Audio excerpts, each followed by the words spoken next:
Hi, I'm Adam Summer. You're listening to the Yerushalmi Talk podcast with the support of the Yeshivat Devar Yerushalayim in Har Nof, Jerusalem. And today we are getting into the amazing history and story of Rabbi Pinchas ben Yair, one of the great saints of Judaism. And really, these are your forefathers. These are people that you should know about. You should know these stories. Every Jew should know these stories.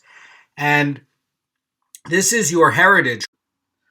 To properly understand the story of Rabbi Pinchas ben Yair and why are separations of tithes so important, there's a conversation in Yerushalmi Berachot chapter 9, Halacha 2, where Rabbi Nechorai is speaking with Eliyahu Navi, and they are talking about why do earthquakes come about. And Rabbi Nechorai says to Eliyahu Navi, for what cause do earthquakes come about? And it's because of the sin for failing to properly separate trumos and maestros. And the Pnei Moshe has an amazing commentary on it. He says that this is a punishment that fits the transgression measure for measure, and that the mitzvot of trumos and maestros relates to the product of the earth, and therefore, when they are not properly fulfilled, Hashem exacts punishment through the medium of the earth in the form of earthquakes. Now, in the back and forth of the Gemara, this is not going to be the halacha l'maisa for why there are earthquakes. The sages say it's for another reason. This is the opinion of Rabbi Nechorai.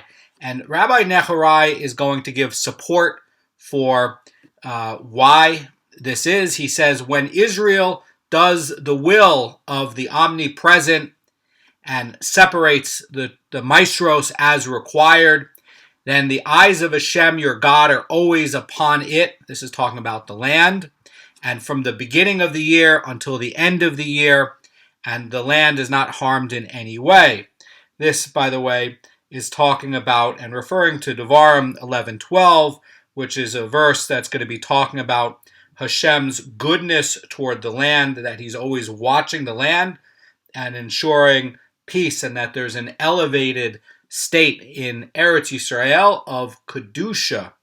So the idea here, says the Gemara continues and says, but when Israel does not do the will of a Kodesh Baruch Hu, and they do not separate their maestros as required, they are subject to the penalties described in the verse, where it says, the one who gazes upon the land and it trembles. And this is a reference to Tehillim 104:32. And the Gemara is basically says Rabbi Kanievsky, that when Israel fulfills their trumos and maestros obligations, Hashem's gaze on the Jewish people and the land here is going to be benevolent. And when they do not fulfill these obligations, his gaze is going to be destructive, and he's going to bring calamities and earthquakes upon them, basically the land and the people. And I want to point this out. Also the human being is also created in the earth. The human being is also created in the start of Bereshit, and we see that Hashem creates the man out of the dust and the dirt. And when the human being is expelled out from the garden and humanity has to go into this world, a world that has challenges for Parnassah, has a world of challenges for keeping Kedusha, especially for the Jew, then what happens is you end up in a place after the fall of Adam where the original test was, Hashem is basically saying, Ein Od Milvado. The idea is that there's only God, and listen to the will of God. And Adam fails that. And the ultimate sin in many ways is not fulfilling monetary law, not fulfilling trumos and maestros, which in a way is connected to monetary law because you went out, you produced product, you didn't give out tithes. And who gave you the money? Who gave you the parnasah? It's Hashem. Hashem gave it to you. And so when you come along and you don't separate out tithes, it's the ultimate statement of yes, od milvado, yes, that there's another power source in the universe, and I'm that power source. I'm the one earning the money. And instead, the right way is to say that Hashem is giving you the parnasah and the money, and also part of the will of Hashem is that you're separating this out for tithes. And today we don't have trumos and maestros on a deraita level, but we have it on a derabanan level. And what is the way that you're supposed to separate tithes? You're supposed to give away 10%, and the Vilna Goan says 20% of your profits to religious causes. You're supposed to, the ideal, the highest, is to give anonymously to kiruv organizations and yeshivot that are actively involved in getting into the depths of halacha. So when you are not separating out trumos and maestros, you are effectively saying that you have your own will, and Hashem's will doesn't really matter. And that is really, in many ways, the exact same sin that Adam made. And that is really the test of where we are in this world. It's really to say that there is only one, there's only God, ein od milvado, and only God's will matters, and pursuing God's will matters.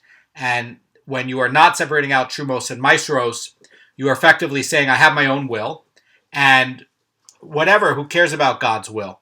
And that's very serious. And ultimately, as this back and forth with Eliyahu and Navi and with Rabbi Nehorai is coming to show, is that disaster will come because you are denying God's will, and you are effectively saying that you are a power source in the universe, and you're saying that you're a power source in the universe, and there is no other power source in the universe except for Shem.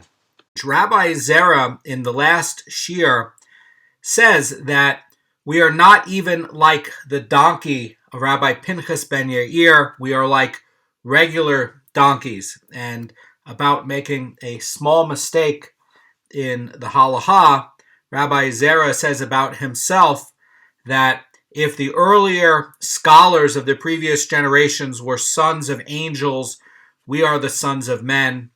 And if the early ones before that were the sons of men, we are like donkeys. And we know that in Jewish theology that the generations have been descending in Kedusha since Adam Harishon. And this is a idea that comes up in Ibn Gibriel's book in Fountain of Life, where he says that when something makes a copy of itself, the copy of itself becomes degraded. And we know that Adam was created by Hashem himself. And then thereafter, Hashem is helping Adam and the woman, the man and the woman, to have children. It's the three of them together in a partnership. But the first person was created actually by Hashem. Hashem, in the material, draws the form of the person, the man, in the mud, and then blows the breath of life into him and consciousness. And this is the creation story. We see here these ideas that there is material, there is form, and there is soul. And the Kabbalists call it Yesod, which is where soul is now resting within the material and the form. And it's going to be the material that holds together the form, and the form is going to be more refined than the material. And none of this can work without the soul. And that is going to be one of the most profound things, because in a universe where there is ein od milvado, Hashem created these souls. And that is one of the great mysteries, because you have a soul, and nothing else in the universe exists except for Hashem, but nonetheless you have a soul. And this soul and this material and this form, when it is first created by Kodesh Baruch Hu, it is at a very, very elevated state. And there's a Gemara about someone who is taking measurements of the cave in Hebron, and they saw the heel of Adam HaRishon, and it was shining like the sun. It was very radiant. And this is going to be the idea in a lot of the Midrashic stories, that the form of Adam, and it was just elevated. It was higher, and he was taller, and his skin was more luminous. And we see that also on a smaller state with Torah scholars. If you look at the face of a gadol, you will see a light that's shining in their face that you don't see from a regular person. And also, when you look at the face of someone who learns a lot of Torah and really sits and works hard at trying to understand the halachot, you will see a different shine in their face versus someone who is an Am Haaretz, who is unlearned and really does not know much about Torah and Judaism. So there's a correlation with these generations descending, and that you can reverse that, though. And the Jew can reverse that. And what can you do to reverse that? You can make yourself more holy. You can refine yourself by following the halachot accurately. What is an accurate following of the halachot? It is following it with all the details and implications of what is said in the Torah, that is going to be Doraita, as well as all of the rabbinic restrictions that are there to go and to protect the Doraita, the Torah obligations. And only a Jew who works very hard at digging into the mechanisms and the mechanics of all of the details within each halacha can attain that. And all of these people that are sitting there doing business in the world today, that are not studying Torah law on a daily basis for business transactions, as the Chazan Ish says in his book, in Faith and Trust, in Amunah and Bitachon, that these businessmen are stealing on a daily basis. And the more that I look at the great Talmud of Baba Batra, Baba Metzia, and Baba Kama, which are going to be the foundational books for money transactions, you can see that the Torah law is very intricate, and there's a lot of concern about making sure that there's no misleading, there's no misrepresentation, there's no trickery at all in any transaction. So somebody who is not sitting there on a daily basis and honing themselves at this, for sure they are stealing on some way. And when you have theft in business, it is very serious, and you get special punishments, because Hashem really, really does not like theft or people who steal.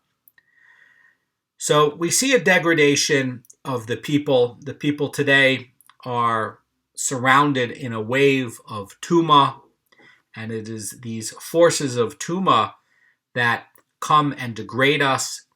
And when we end up having more and more Tumah in our life, which is going to be unholy sources and more sin and contamination, spiritual contamination, and then the spiritual contamination that we get from sin, we end up descending, and we end up where the material we have and how we are formed, and that flesh and our form and our soul ends up becoming more coarse, and it degrades and it descends and gets further away from a Kodesh Baruch Hu, from the holy source.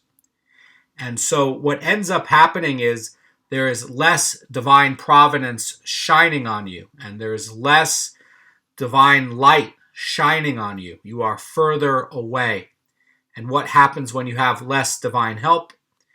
You will experience it like you've been thrown to nature. You will experience the world where it'll seem like things are random.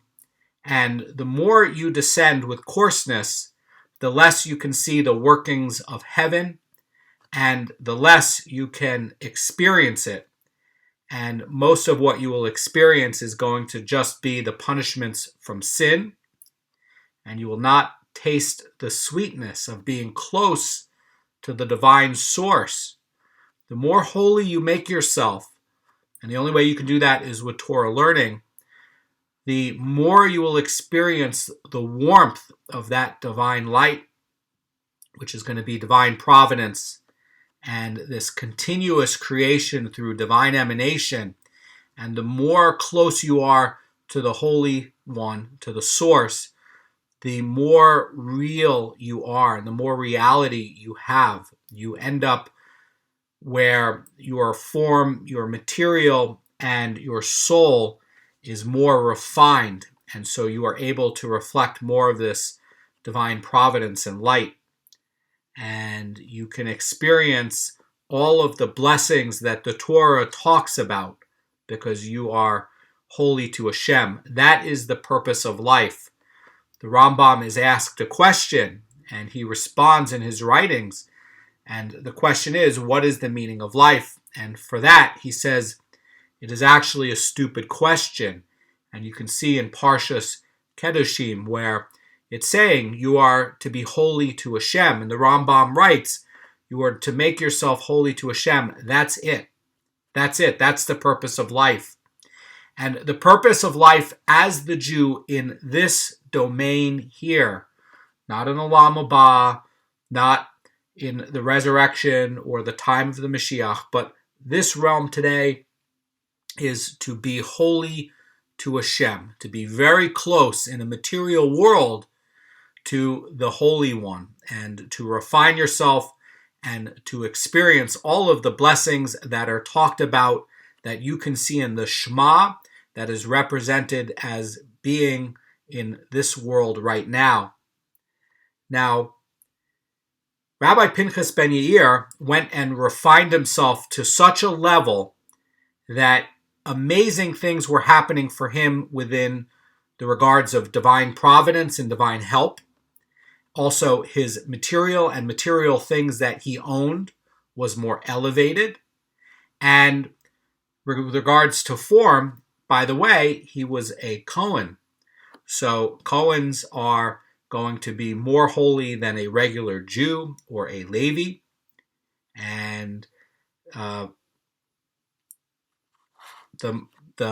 Maharal writes that the difference between a non-Jew and a Jew is going to be the same difference between a regular Jew and a Goan. Goanim are already at an elevated state, and they have a closer relationship to Hashem. This is how they were made, and that is why it is so important for Goanim to be very careful with who they marry, because they bless the congregation.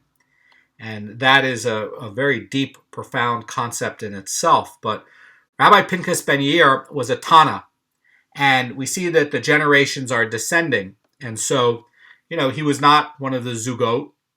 And Rabbi Pinchas ben Yair, as one of the Tana, was going to be where, he's not at the level of a prophet. He's not at the level of, one of the judges of Israel in the earlier times. Nonetheless, he knew the halachot very, very well. He was a Tana. And he was actively engaged in pursuing holiness, making himself holy. And even though he was in a much later generation, I mean, the days of prophets have left at this point, he had amazing gifts and benefits. And these stories are here for you because you can also get the same kinds of benefits, the same sorts of experiences. Maybe not at the level of Rabbi Pinchas ben Yair because he was so careful at every detail of halacha.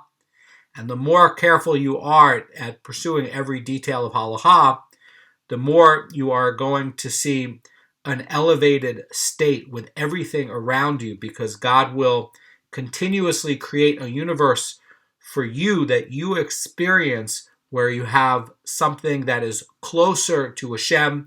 It is more tahor, it is more pure. So everything around you is going to affect you in a much different way. And one of the key things with Rabbi Pinchas ben Yair was that he's able to always see the heavens. He's always able to see how a Kodesh Baruch Hu is working things. He is seeing where there's divine reward and there's divine punishment, and there is a reward for love of mitzvahs, for love of Hashem who gave the mitzvahs, which are a reflection of the divine will. And Rabbi Pinchas ben Yair was very involved in that. He was very involved at getting into the mechanisms of the halacha and then living it. And then he made himself holy to Hashem. And you can do that too. The first step that you have to do is you have to find a Haredi Orthodox rabbi. You have to get into a structured learning program. And you have to start to change your mindset so you can start to get into the details and the guts of learning halacha so that you can perform it.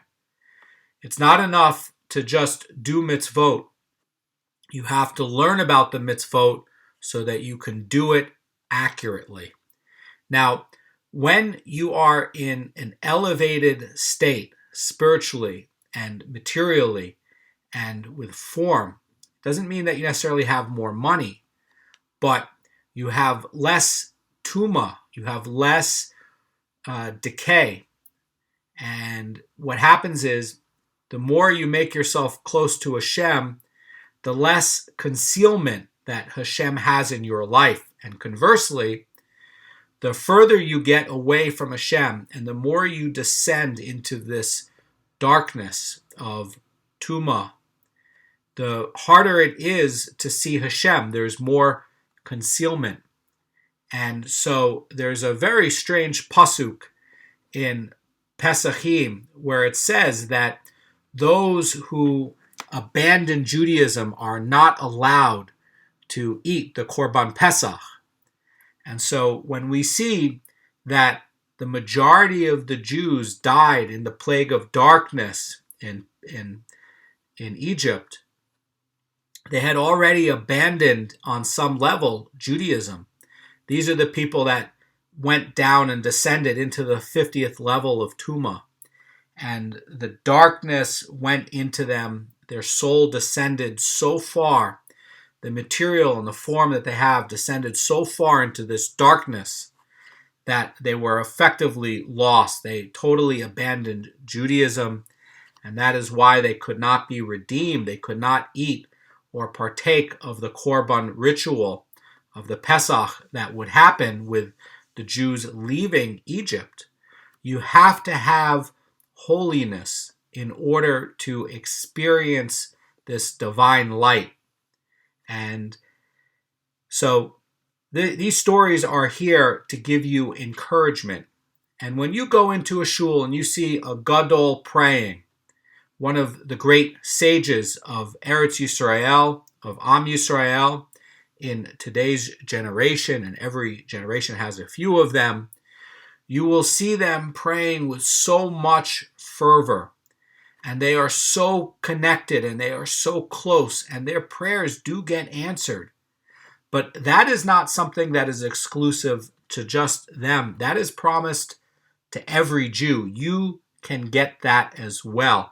They are just more practiced at it, and they spent more time going through the Masechet in Berachot to learn the details of the Shemona Esrei prayer so that they could get their prayers answered better.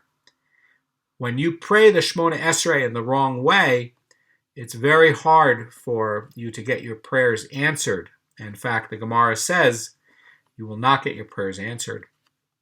Judaism is like a very, very advanced process and a very advanced computer. Like you imagine a computer code where you might have to do 100 steps to get anything to work right. And if you do one step wrong, all the other steps don't quite work. And, this is not like, something very simple where, like if you're planting a potato in the ground, and if you're a little bit left on how you plant it, or you plant it a little bit deep or a little bit shallow, it'll still grow. Judaism is very precise, and to get this level of holiness, you have to be very, very exact and very precise. And the only way to do that is with Torah learning that really focuses on the details of halachot. It's not as focused on mystical things, because you end up knowing a lot of mystical things, but you can't perform the processes correctly because you are ignorant of it. So let's get into the stories of Rabbi Pinchas ben Yair's donkey, which is going to be the most famous of his stories. And Rabbi Pinchas ben Yair, by the way, was a contemporary of Rebbe. So Rebbe was the redactor of the Mishnah. Anyway, here's what happened. The Gemara says, thieves stole the donkey of Rabbi Pinchas ben Yair at night, and they kept it in hiding with them for 3 days, during which the donkey did not eat a thing. Didn't eat a thing. They tried to feed him, in other words, says the Yafei Marah, and he would not eat the fodder or the animal food that they were trying to feed him. And the Gemara says, after 3 days, they decided to return the donkey to its master, and they said, let us send it off to its master, or it will die among us, and it will make a rotting corpse in our cave. It'll foul the cave. So what happened was they didn't want to have a rotting animal inside of the cave of this hideout these bandits had. The Gemara continues and says they took it out, and it went and it stood at the gate of its master, and it began to bray. And Rabbi Pinchas ben Yair said to his servants, open up for this poor creature, that it has gone 3 days without tasting a thing. So the Yafei Marah says about this that the righteous Rabbi Pinchas ben Yair knew the nature of his animal, and that it would eat only that which was completely permitted to a person, and it would not even eat Demai. And as the Gemara is going to relate, since it was not customary outside of Rabbi Pinchas ben Yair's home to prepare such fodder for animals, he knew that his donkey had not eaten anything since it was stolen 3 days earlier. And the idea also could be that the donkey, says Yafei Marah, did not eat because he assumed that the food was going to be stolen goods. So not only is this donkey careful about not eating potentially stolen goods, he's also not going to eat the food that was not tithed properly.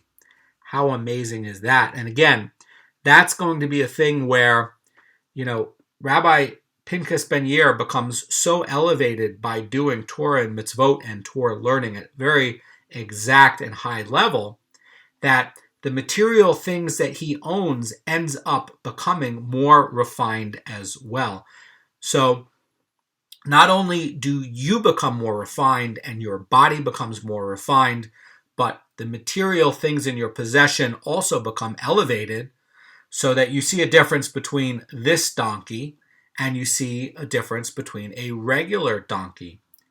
And We also see a similar thing where we had a non-Jewish prophet, the only non-Jewish prophet in history. That is going to be Beurim. And Beurim, who at the time of being a prophet was more elevated, and therefore his material things that he possessed were more elevated. So he had a special donkey that was able to talk. And so we see a parallel over here. We have on a much lower level, Rabbi Pinchas ben Yair, who was not a prophet, who had a donkey who was able to discern that not to eat goods that were not tithed properly and potentially stolen, not to eat something that was potentially stolen. So the Gemara continues, and they opened up the gate for the donkey, and it entered. And Rabbi Pinchas ben Yair said to them, "Let it be given something to eat." And they gave it barley, but they did not want to eat it. And they said, "Our teacher, it does not want to eat." And he said to them, "Have the barley corns been rectified?" In other words, Rabbi Pinchas ben Yair is asking them, did you take out the proper tithes? Did you take out the maestros? And his men were thinking that, perhaps he's asking whether they removed pebbles or dirt that might have gotten mixed into the barley. And they said to him, yes. And Rabbi Pinchas ben Yair understands that the servants misunderstood him. And he says to them, no, let me make it clear. He says, and have you removed the maestros of its Demai status? In other words, he's not asking, did you take out pebbles and dirt from this barley? He's saying, did you take out the proper chain of tithes? And again, when you are a Jew, you have to eat food that is holy. It's not just eating food that has a higher level of kashrus. It's also where the tithes are properly taken out. And that is going to elevate your soul. It is going to elevate your form and your material. You are going to get closer. It is a diet that is going to get you closer to the Holy One. And when you end up having less tuma in your body and less tuma, which is going to be contamination, you are able to start to see the world where Hashem has less concealment. You will experience a world where you can see the hand of God clearly. And the more holy you make yourself, the more you can see the workings of heaven, and the more you can see the way things are put together by HaKodesh Baruch Hu and how Hashem is running the world. And you can only start to get this spiritual vision by making yourself holy. And again, the only way to do that is to learn and to pursue the halachot in detail. And again, yes, when you have your animals and you have animal food, you have to separate out your tithes to feed it to them. So this donkey would not just eat tithes. He is removing even the maestros of questionable tithes. In other words, you have a case where it is going to be Demai, and perhaps they bought the barley from an Am Haaretz, who is an unlearned farmer, and the unlearned farmer doesn't know if the tithes are taken out properly. And so you have a questionable status that even if the Am Haaretz says, yes, these tithes have been taken out, you're not allowed to assume that he did it correctly because he is unlearned. He doesn't know how to handle it.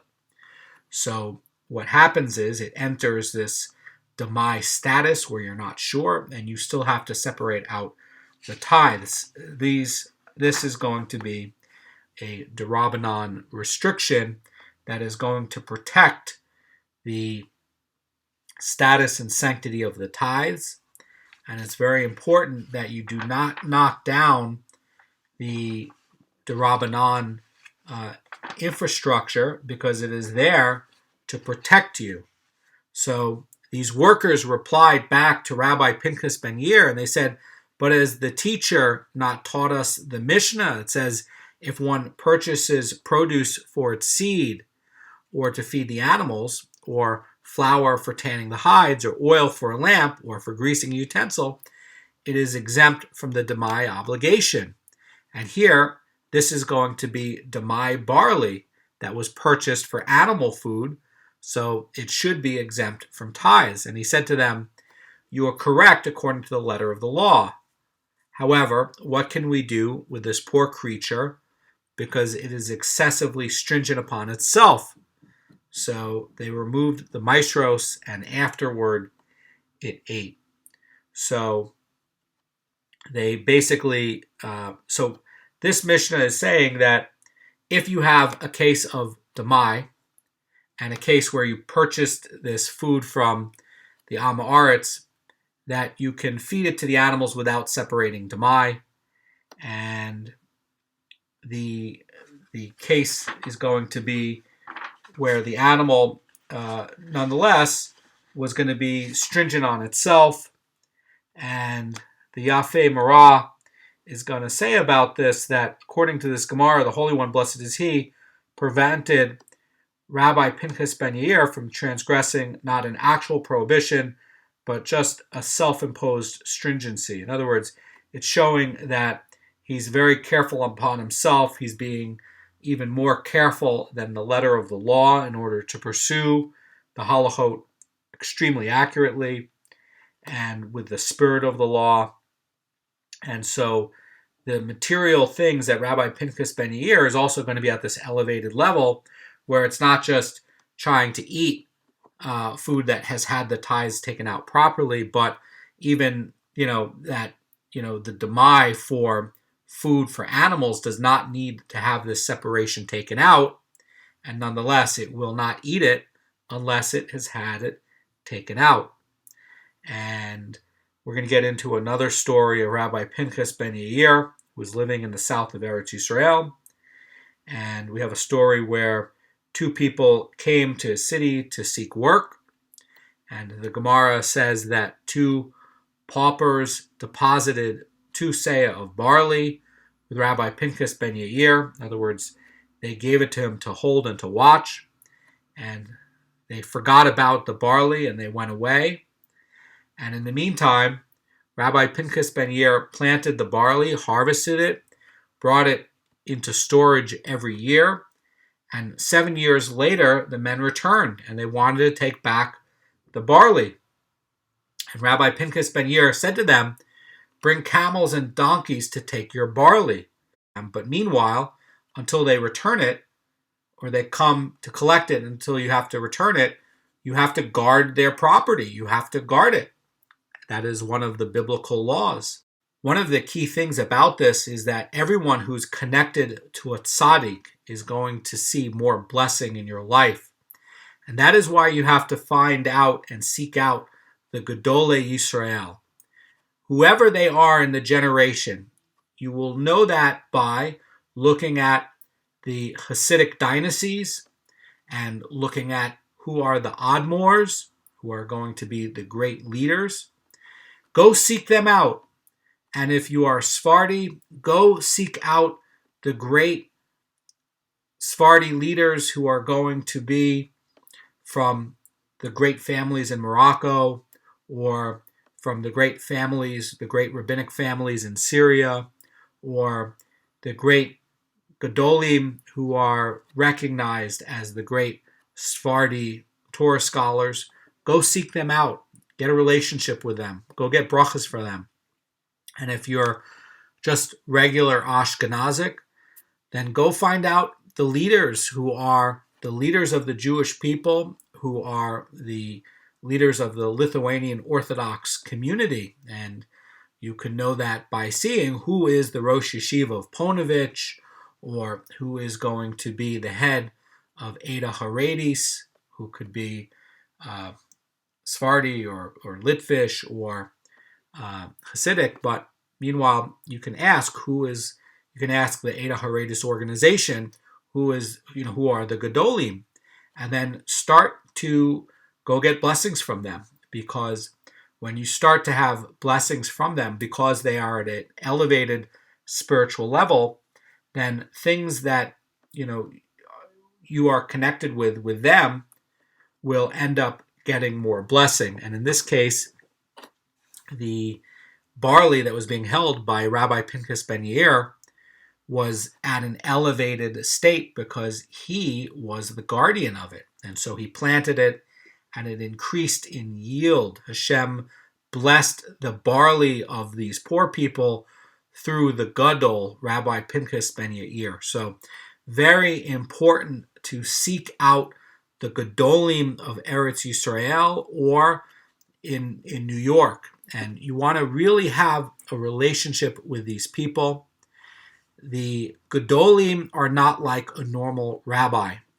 And so, you want to go with their hashkafa, and you want to go with their rulings, because these are the leaders of the Jewish people. There's another story with Rabbi Pinchas ben Yair. Rabbi Pinchas ben Yair went to a certain place, and the residents came to him, and they said to him, "The mice are eating all of our grain." And Rabbi Pinchas ben Yair pronounced a decree on the mice, and he gathered all the mice together. In other words, all the mice came and they listened. And we know in the Zohar and the Kabbalah that the tzaddikim have a power over the animals. And so when you start to get at an elevated level, you can start to talk to the animals and hear the animals. And we know this in the midrashic stories of Shlomo HaMelech. And there's a great story about Shlomo HaMelech where a certain person came to him and wanted to know the language of the roosters. And he told him the language of the roosters, and this person could understand what the roosters were saying. Ultimately, the roosters were talking about how the angel of death is coming for their master.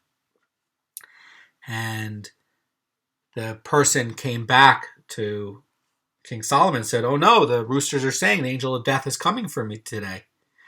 And he says, "I told you not to go and talk to the animals, not to go listen, not to go learn this stuff." It's very important to stay grounded and to get into the halacha, to get into Torah learning, get a Gemara, carry it around with you, go learn every day, get a chabruta, that's a learning partner. If you're a woman, learn practical halachot.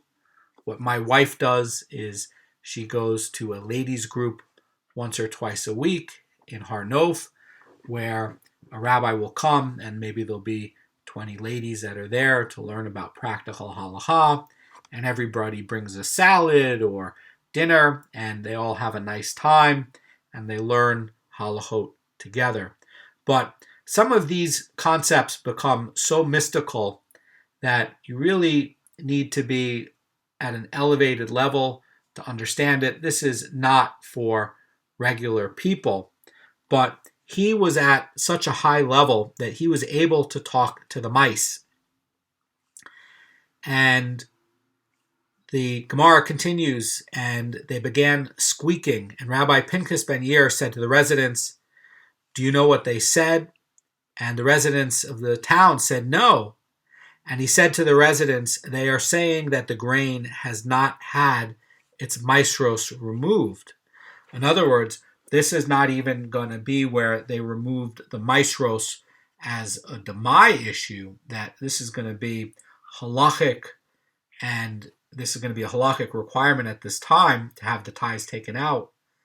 And they did not take out from regular grain the maestros. So he says, "Do you wish to guarantee me that if you take out the maestros properly, from now on, the mice will not eat your grain anymore?" So what's going on here? What's going on here is that the grain has become subject to becoming more coarse and having less divine providence shining on it. And the residents who owned that grain also descended. They descended and had less, the residents of this town descended and had less divine providence because they were not separating out the tithes properly. And so, again, keep in mind, every mitzvah is a reflection of divine will. Divine will is to have maestros removed properly. And so what happens is when you don't do it, you descend. You become more coarse. And again, the material things that you own become more coarse. They become more subject to all of the curses that come when you have more zoamar. Zoamar is going to be rot and decay that comes from tuma, that comes into material when there is not going to be observance of halachot, when there's not going to be where you are following the halachot. So what happens here is the grain ends up where it gets subject to decay and destruction. It comes about in the way where it happens to be mice destroying the property. But what ends up happening is that the property of these people who are at a lower spiritual level starts to get destroyed. And that is something that you need to understand as a Jew in your life. When you don't make yourself more holy, and when you start not observing the laws, the material things that come into your life come in a degraded way. So, for example, when you are a husband and a wife, and you don't have it where you're going to the mikvah, which is following the laws of purity, and then you go and you make a child. The child that you made is going to be at a lower spiritual level. And that child is always going to have to work harder to elevate himself because he is born in a slightly degraded way. Also, you see in a case where when you have the laws where you have to follow, where a husband is with a wife and the wife doesn't go off and make a child with someone else, what happens, right? What happens is they go and they make a mamzer. When a woman who's married goes and has relations and makes a child with a regular Jew who's not the husband, what comes out? Comes out a spiritually degraded form. That's going to be a mamzer. And so what happens here is the same kind of thing. Okay?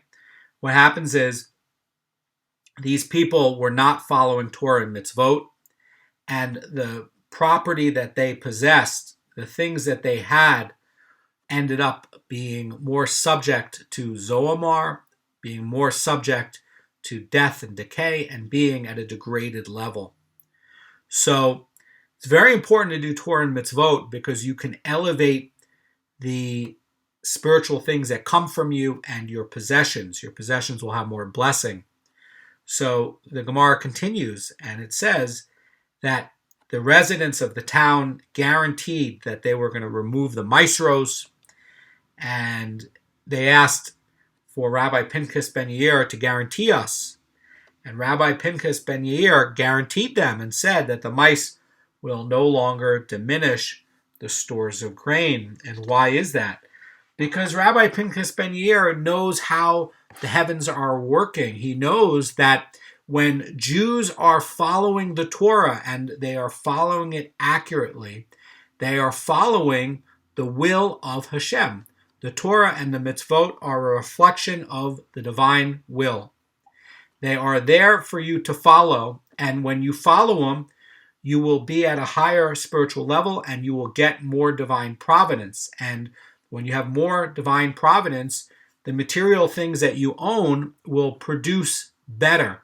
So he already knows that this is a fact of how the universe works for a Jew.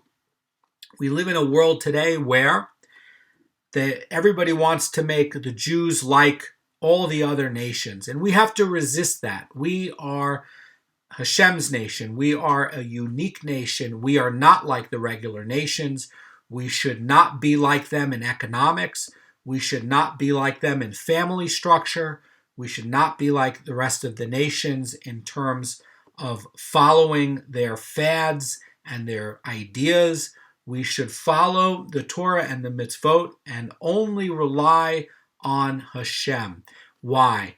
Because we have a covenant with Hashem, and Hashem is going to give us a special treasure that is only reserved for the Jewish people. And that is this kind of experience which can be for every Jew that makes him or herself holy to Hashem.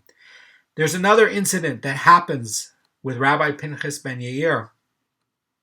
The Gemara says that a gem fell from the possessions of an Arabian king, and a certain mouse swallowed it.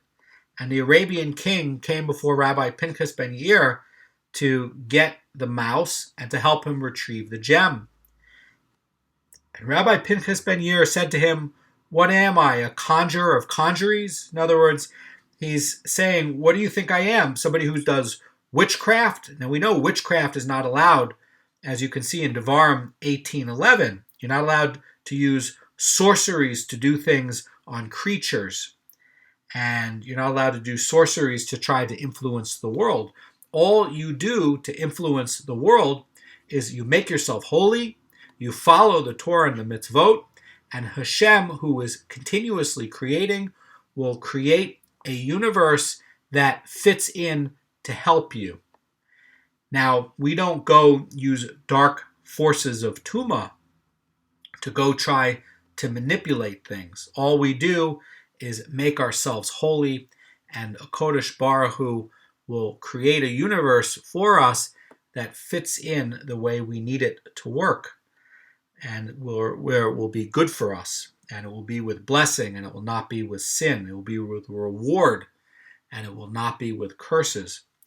So Rabbi Pinchas was definitely not a sorcerer, and he would never use this kind of tool to try to get mice together. And the Gemara continues, and basically Rabbi Pinchas ben Yair says, I'm not going to use witchcraft to go find your mouse who ate your gem. And the Arabian king says to Rabbi Pinchas ben Yair, I came because of your good name. Rabbi Pinchas ben Yair then went and pronounced a decree upon the mouse and assembled them together. And he saw one of them walking with a humpback. And Rabbi Pinchas ben Yair said to the mouse and said, it is with this one. And he pronounced a decree upon that mouse, and that mouse vomited up the gem. Now, what is this trying to show? That, first of all, we have to have respect for the Gedolim. These are people that have made themselves holy with Torah learning and through accurate observance of halachot. And what happens is they are able to interact with the world in an elevated way. Really, what's happening is because they have made themselves holy, Hashem, when he creates the universe, is going to do it in a way that helps out that person. That person has more divine providence and is able to get more blessings from Hashem, and you can as well. So when the Arabian king went to the Jewish Gadol, the Jewish leader of the generation, who was a Tana, and said, I came because of your good name for help, that's when he would come and help, not if he thought that the Jewish Gadol would use magic to help him. Nonetheless, what this is trying to show is that Gedolim have a special power, because Hashem is creating the universe differently for them than for people that are less connected with Torah learning and less connected with Torah and mitzvot. That is why you need to connect to the Gedolim, and you need to follow the Gedolim. Now, there's another incident about that. Rabbi Pinchas ben Yair went to a certain place, and the residents came before him, and they said to him, "The springs do not give us water anymore, and we do not have enough water to irrigate the field." And Rabbi Pinchas ben Yair said to them, "Perhaps you do not remove maestros from the produce as you should." Now, this is very fitting because you have the springs, and we have a universe that is continuously created. It's going to be like a spring continuously running. And the Torah is compared to a spring of water. And so here we have these farmers that are using this spring of water and growing a crop. And then what are they doing? They are not separating out the tithes. They are not doing what they're supposed to do. They are not engaging in the divine will. You have to make your will Hashem's will. That is how you start to get blessing. And what do? They see that the very well or the very spring that they were using stopped, and that their material stopped, and the farms stopped, and they were not able to grow anymore. They were not getting any more blessing. And that's what's so crazy about people who will not separate out and give charity in an exact and accurate way like you are supposed to, because all of the silver and the gold, all of the parnasah comes from Hashem anyway. It's not really yours. It looks like it's yours, but it's not. And that's really the curse from when Adam left. When Adam left the garden, there's a pasuk that says that you will eat from the sweat of your brow. And what does that really mean?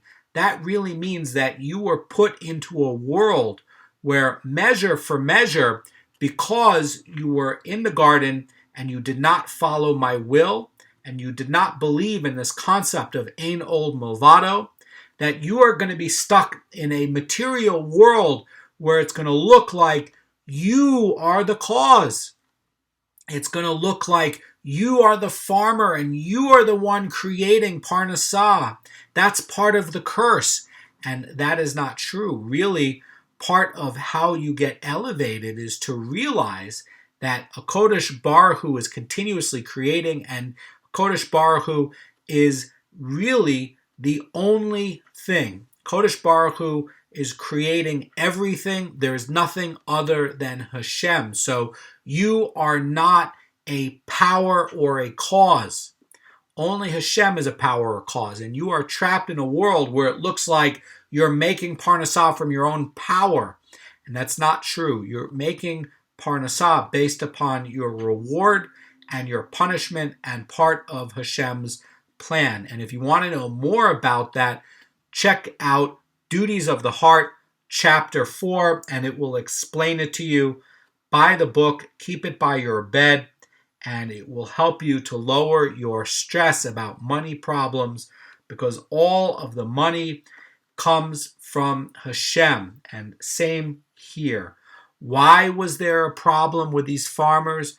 Because they were not separating out the tithes. And so when you're not going to follow the Torah, at some point, Hashem is going to take away your parnasah until you realize. Rabbi Pinchas ben Yair is going to continue, and he said, perhaps you do not remove the maestros from the produce as you're supposed to. And they replied to him, we promise that we are going to separate out our tithes properly. And they asked Rabbi Pinchas ben Yair, and they said, guarantee us. And Rabbi Pinchas ben Yair guaranteed them, and indeed the spring began to provide them with enough water to grow their crops again. Why was the Gadol able to guarantee them? Because he knew the divine workings. He knew the way things work. That is, that if you're going to follow Torah and mitzvot, Hashem is going to create the universe for you in a way that is going to be with more blessing. He knew that, and that is for you as well. The better you keep Shabbat, the better you keep kashrus, the better as a woman you keep modesty, the better you keep a clean mind, the better you keep where you are guarding your eyes and you are staying away from perverted thinking, the more you are going to be able to see a Kodesh Baruch Hu in your life. You're going to have less tuma and contamination, and you will be able to have the same kinds of experiences where you will be able to get more blessing from the things around you, and you will have more good in your life. This is real. This is really the world that the Jew is living in, and that's why Rabbi Pinchas ben Yair was able to guarantee them, because again, he knew the workings of heaven. This is the world you're living in. And there's another incident of Rabbi Pinchas ben Yair, and Rabbi Pinchas ben Yair was traveling to study Torah in a study hall, and he was by the Demai River, and it had to be crossed, and it was ending up getting stronger and stronger, where the rainwater was making the water more flooded and turbulent, and he could not pass the river. And Rabbi Pinchas ben Yair said to the river, "Demai, Demai, why are you holding me back from the study hall?" So the river split open before him, and he passed over it. And his students said to him, "Can we cross over as well?" And he said to them, "Whoever knows of himself that he has never slighted a Jewish person, all of the days may cross it, and he will not be harmed." So why are we worried about this particular transgression about harming another Jew? And the Yafei Marah explains and says that Rabbi Pinchas ben Yair was referring to all sins between man and man. And slighting another is just an example. He's not concerned for their safety if they were guilty of sins between man and God. Since the group was traveling for the sake of a mitzvah to learn Torah, Rabbi Pinchas ben Yair, says the Yafei Marah, is maintaining that Hashem would protect them and would not recall the sins for the duration. But for the sins against one's fellow man, one cannot attain atonement until he appeases the victim. And therefore he was afraid that the heavenly prosecutor would harm them if they had sins at this moment of vulnerability. And he knows, again, he knows how the heavens are working. He knows how divine reward and divine punishment's working. And this is a case where Rabbi Pinchas ben Yair knows that between the sins of man and man, you have to go fix it. It's not enough just to go on Yom Kippur between sins of man and get tshuva. You have to go and you have to fix it with the victim. And the only way to really do that is you need to talk to a Haredi Orthodox rabbi on how to do it in a halachic manner so that you end up getting a pardon in Shemayim. But what happens is, if you make tshuva on sins that are between a person and between Hashem, that's going to be one formulation. You can get tshuva pretty easily for that.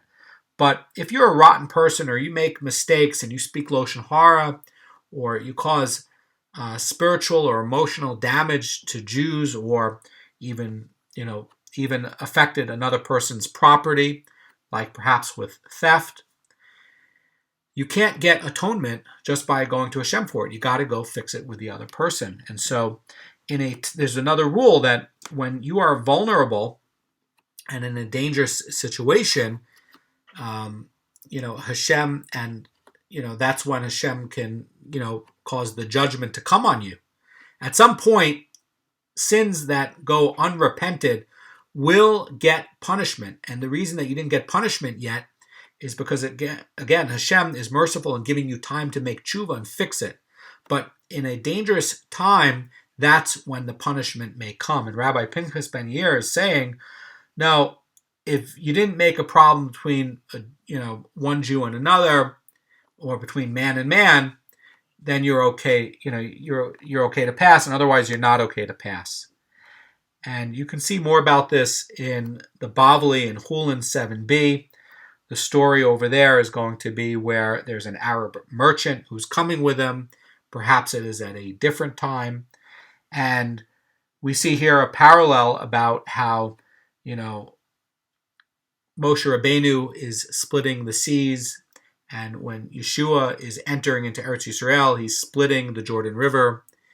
And here, Rabbi Pinchas ben Yair is going to learn Torah, and the Demai River splits.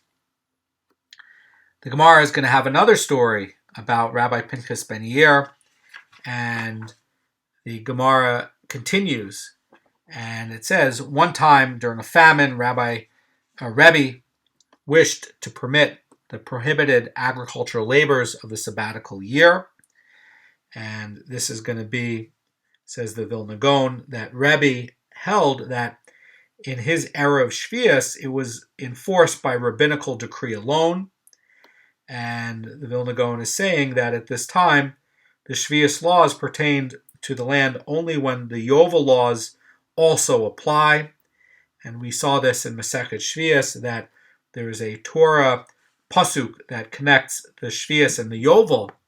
And because the Yovel is not yet in effect on a Doraita level to this day, so too the Shvius laws are not as well. That is the position of Rebbe. So because the Yovel laws did not apply today, because the tribes of Eretz Yisrael are not settled in the proper portion in Eretz Yisrael, then when over here, what this is trying to talk about is that, since the tribes have not yet been settled, and it's because it's D'Rabbanan, then, it's going to be on a rabbinic level, not a Doraita level. And so over here, Rabbi Pinchas ben Yair, says the Gemara, who was not happy with this initiative, went up to Rebbe. So he held, Rabbi Pinchas ben Yair obviously was holding that it's on a Doraita level in the land of the Ole Bavel. But nonetheless, you have to go along with what the Gedolim say, and the majority of the sages said it's D'Rabbanan. Of course, Rabbi Pinchas ben Yair is going to follow what the majority of sages say. Anyway, at this time, Rabbi Pinchas ben Yair was not happy with the initiative, and he went up to Rebbe and joined him at a conference of rabbis who were considering to impose this. And Rebbe said to Rabbi Pinchas ben Yair, how are the grain crops doing? Hinting that the grain crops were going to be poor, and perhaps there could be a mass hunger, and perhaps the sabbatical year restrictions can be relaxed a little bit. So Rabbi Pinchas ben Yair replied to him and says, the Ulshan herbs are superb. In other words, this is going to be, it's actually an unknown, it's unknown in today's time what herb this exactly is. It could be an endive. Some rabbis say it's an endive. Some say it's a chicory. But he's basically saying that the herbs are good. Now, normally ulshin is going to be used as animal food, and it's also one of the vegetables that can be used as maror.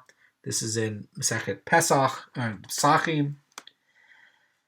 And that's interesting. So the Yafei Marah says about this that, he's thinking that perhaps Rabbi Pinchas ben Yair did not understand him. So Rebbe repeated his question. And he says, how are the grain crops doing? And Rabbi Pinchas ben Yair replied to him and says, the Ulshin herbs are superb. And the Gemara continues, says, thereupon Rebbe realized that Rabbi Pinchas ben Yair was hinting at him that he did not agree with him that the sabbatical year prohibitions should be relaxed. And then Rebbe turns to another subject, and Rebbe says to him, would my teacher, that's being you, care to dine with us on a bit of choice food today? And Rabbi Pinchas ben Yair said, yes, I'd like to join you. And the Gemara continues and says, however, once Rabbi Pinchas ben Yair went down from the upper story where they held the conference, he saw the white mules of Rebbe standing on Rebbe's property. And Rabbi Pinchas ben Yair commented and said, any such dangerous animals are actually fed by Jews? Perhaps then he will not see my countenance from now on. Basically saying that Rabbi Pinchas ben Yair is going to leave and not be around Rebbe. So white mules are known to be particularly dangerous, and the wounds that they cause do not heal. They never quite heal. And they kick and they bite, and they're just very dangerous. And there's a Bavli version of this that you can see in Chulin 7b. That's where Rabbi Pinchas ben Yair and the Bavli saw the angel of death there. And Rabbi Pinchas ben Yair went to Rebbe and says, what are you doing with these mules? And, and Rebbe comes and says, well, I'll just sell them. He says, how can you do that? Rabbi Pinchas ben Yair says, you're taking this dangerous animal and you're putting it into the circulation where Amaratzim are going to be around it and handling such a dangerous animal. What are you doing? So Rabbi Pinchas ben Yair leaves, and the story continues. And the Gemara says that the servants who heard this went and they told Rebbe, and Rebbe sent out a delegation to Rabbi Pinchas ben Yair to try to appease him. And the Gemara continues, and the members of the delegation reached him near the city. And Rabbi Pinchas ben Yair, who was not interested in returning to Rebbe, said, residents of my city approach me. And consequently, the city's residents went down to Rabbi Pinchas ben Yair and they surrounded him. And the delegation said to them, Rebbe wishes to appease me. And the residents abandoned him and went their way. Rabbi Pinchas ben Yair was seeing that they left him, and he said, my own children approached me, and a fire descended from heaven and surrounded him. And the members of the delegation went back to Rebbe, and they told him what happened. And Rebbe said, since we did not have the merit to have our fill of him in this world, we will have merit to have fill of him in the world to come. And basically, Rebbe is feeling that one day we will have merit to be with somebody who's so careful about halacha, even going above the letter of the law, maybe not in this world, but in the world to come. This is a real saint. And I want to point out what Rabbi Tzadok says about this amazing story. He's explaining that Rebbe's comment in light of the teaching that Rabbi Pinchas ben Yair were kindred souls, and they were sharing a spiritual mission, and each excelled and exemplified the characteristic of holiness in their respective generation. Rabbi Pinchas ben Yair, by the way, was much older than Rebbe, and when Rabbi Pinchas ben Yair passed away, Rebbe had not yet perfected himself in this trait. And so, in other words, that's why he's saying we don't have the merit to have our fill of him in this world. But by the time Rebbe would die, many years later, he would meet Rabbi Pinchas ben Yair on his own terms and approach his level of holiness.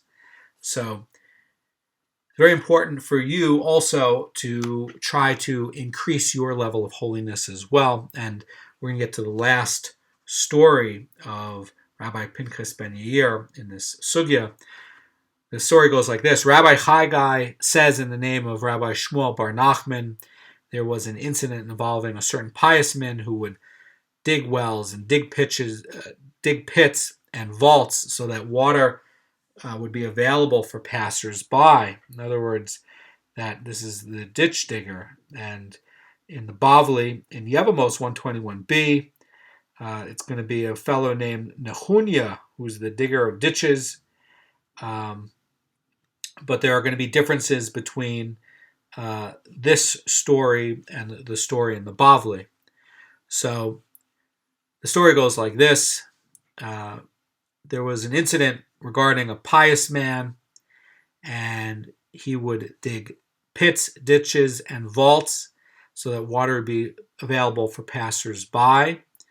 By the way, I want to point out here from the Dikduk that this is going to be one of the 36 hidden tzaddikim, And Rabbi Horowitz showed me how in both Shas's the dikduk will be written according to the nativ to point out when somebody is one of the 36 hidden tzaddikim, and the grammar matches what Rabbi Horowitz showed me. So this is, according to to the Netziv, this is going to be referring to one of the 36 hidden tzaddikim.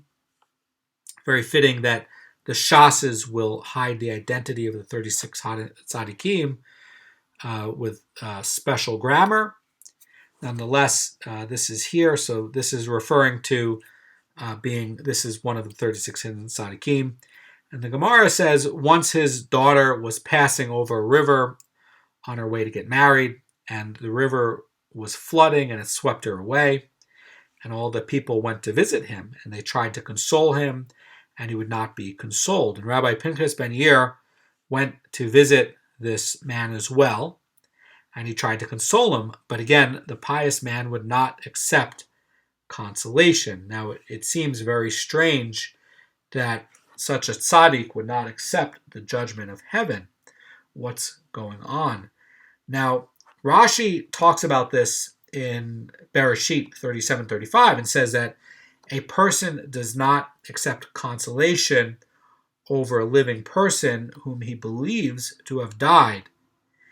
And a heavenly decree has been issued over one who has died, that he will be forgotten from the hearts of those who survive, and the decree has not been issued over someone who's alive. And so that's probably what's going on, and why Rabbi Pinchas ben Yair is ultimately going to conclude that this girl is still alive. So again, Rabbi Pinchas ben Yair, because he is so close to understanding how divine reward and divine punishment works, how the halachot work, and how the workings of heaven are going on and are arranged in this world that is continuously created by Kodesh Baruch Hu, that with his wisdom and learning, he's able to understand that this woman is still alive. And Rabbi Pinchas ben Yair is taken back by the fact that this pious man will not accept consolation. And Rabbi Pinchas ben Yair says to the townspeople, this is your pious man, that he does not want to accept God's judgment. This is not an act of piety. And they said to him, Master, he used to do such and such befell him. In other words, they're saying that he ensured that the public had water by digging pits and ditches and vaults.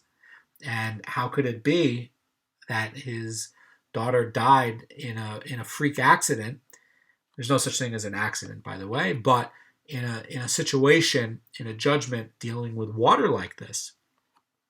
So Rabbi Pinchas ben Yair said, is it possible that this pious man honored his creator with water, and his creator cut him down by destroying his child with water?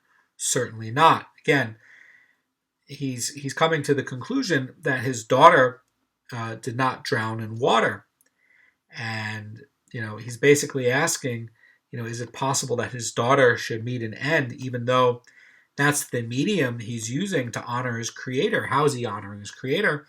He's helping Jews because they're going to be able to do farming. They're going to be able to get water to do agriculture so that they can separate trumos and maestros, and that they can do the will of God even through following the agricultural laws, because Judaism is all-encompassing about every part of life. So Rabbi Pinchas ben Yair is using his wisdom to understand the situation, and that is why it's so important to go to a gadol, and if you have a problem, to go and talk to a gadol, because these are the people with the most wisdom in the world. So the Gemara continues and says, immediately a rumor spread throughout the city that the daughter of this pious man came back, and somehow she escaped the floodwaters. And in fact, it was true. And the Gemara says that there are those who say that as the water swept her away, she caught a peg, or she caught a branch and was saved. And the Gemara says, and there were those who say that an angel in the form of Rabbi Pinchas ben Yair came down and saved her. So the Yafei Marah says about this, in either case, it was the merit of Rabbi Pinchas ben Yair that saved her, so that his words would not turn out to be empty. So that's why we have to have amunas hachamim. The words of the sages are very powerful. The words of the leader of the generation are very powerful. Someone who is following the will of Hashem, and that is his occupation, is guiding the Jewish people like a shepherd through these tumultuous times, and someone who is coming and using all of the halachot and his wisdom to come and understand and pursue the will of Hashem. Hashem is going to create a universe in a way that's going to fit his words. In other words, they're not going to embarrass. Hashem is not ever going to embarrass a gadol. Hashem, when you have a gadol making a decree where he's looking at the situation and the gadol is trying to help the Jewish people in accordance with the halacha and guide the people in a universe that is continuously being created, Hashem will never embarrass the leader of the generation with creating the universe in a way that's different from how the gadol was advising the Jewish people to act. So, for example, when Chaim Kanievsky, the leader of the Lithuanian Orthodox Jewish community, says, go take the vaccine. And by the way, you see photos of his grandson taking the vaccine. And you are going to take the vaccine for corona. And, you're doing it because the gadol said so. You're not going to get sick. Hashem is going to create the universe in a way that is not going to embarrass the gadol of the generation. Hashem is going to create a universe in a way that is going to fit in with how the Gedolim are ruling and is not going to embarrass him. And so too, once Rabbi Pinchas ben Yair understood that this pious man did not forget about his daughter and the signs of mourning were not there, he said, this woman is clearly still alive. And so too, Hashem created in the universe a way where this daughter would be saved, partially because of the pious man's behavior and action. He merited to have the daughter get saved either by a peg or an angel to come.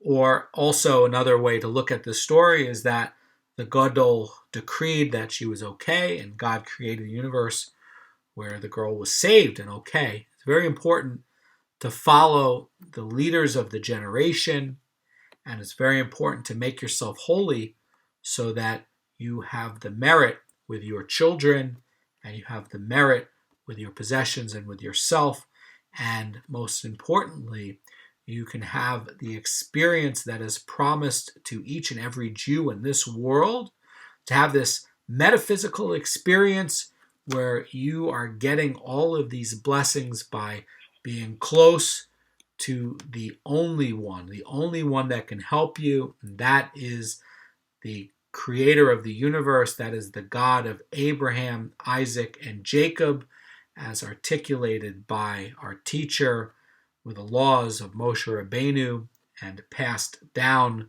through to the sages and our Gedolim. And it's very important to follow the Torah and our generation's leaders and to learn about Torah and mitzvot, because that is how you make yourself holy. And if you do it, you will experience an existence that is close to Hashem. And there is no sweetness in the world like a sweetness where you have a connection and a closeness like Rabbi Pinchas ben Yair, because you made yourself so holy by doing Torah and mitzvot. Have a great day.